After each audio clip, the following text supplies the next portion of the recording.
realise at the time, but the sense of pride that I see him speak with now, like that was one of my friends. He said, "Listen, I was kicking them balls with you every time you were playing, and you almost get emotional with it. I didn't know it meant that much to you. I hoped it did, and I hope that you felt like that, because I would have felt like that about you."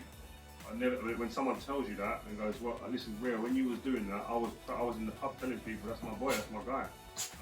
We've done it. We've been there from the beginning with him, and so that's why I'm so happy now that we're all together now and we do stuff with our kids and as families now as well."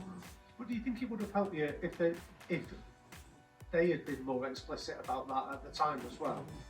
I don't know. There might have been more pressure. I don't know, but. I mean, there's probably a handful of them who were better than me at the time when we were kids. But then it comes back to that work ethic, application, desire, single-mindedness, discipline.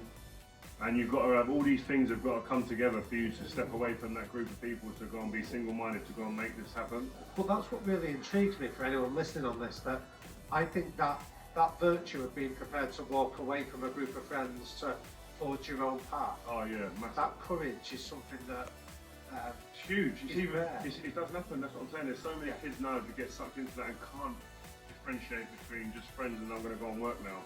And my mum was really, I didn't understand it. I was just thinking, your mum is just moaning. Rio, they're going to take you down. That group there are going to take you down. Not they're my immediate friends, but there's certain people that might have come around at certain times in my life.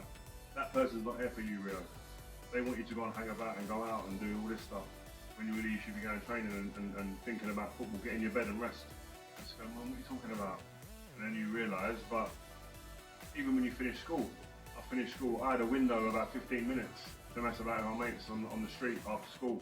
But I knew that at that 15-minute hit the dot, the bus was turning up, and if I missed that bus, I missed the tube. And if I missed the tube, I missed the next train. And then I missed the bus after I get off the train, and I'm going to be late for training, I won't get there. So I know that 15 minutes, when it's up, I've got to go. There's no grey areas, and there weren't a time where I didn't get on that bus to go. You were quite a unique young kid on that estate then, weren't you? You weren't just like every other kid and a good footballer. What sort of coming out of this is actually you were making decisions, you were being bold and brave, actually quite different. Maybe your brother's the same because he made it into the world of professional football, whether his path was different, but I suppose I always had in my head that you were just like every other kid on the estate, but on a Saturday you played football and you played really well.